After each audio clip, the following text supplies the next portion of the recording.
વહુ ફટાફટ કચો વાળી દે અને પોતું કરી દે અને રસોઈ બાંધી દે, ટિફિન મોકલવાનું છે. અને પછી છે ને વાસણને ઘસી કાઢ. સારું.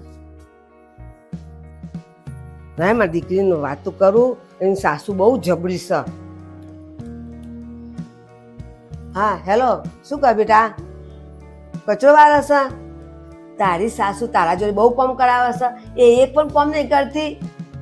બેટા તને બહુ તકલીફ છે. ફોન મૂકી દીધો? શું થયું મમ્મી? શું થાય, એની સાસુ આવી એટલે ફોન મૂકી દીધો. બિચારીને બહુ તકલીફ છે મારી છોરીને. જો મમ્મી, તમે એવું વિચારતા હોય ને કે તમારી દીકરીને એની સાસુ બહુ જ હેરાન કરાવે છે, ઘરનું બધું જ કામ કરાવે છે, તો હું પણ મારી માની દીકરી જ છું. તો મારી માં પણ એવું જ વિચારતી હશે.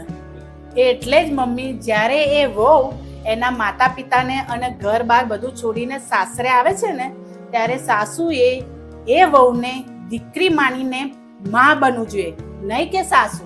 બેટા તારી વાત સાચી છે. સાસુને સાસુ બની નહીં, માં બનીને રહેવું જોઈએ. માટે તમારી દીકરી જ્યાં વહુ બની ગઈ છે ત્યાં તેને દીકરી થઈને રહેવા દો, અને તમારે ઘેર જે વહુ આવી છે ને એને તમે દીકરી બનાવીને રાખો.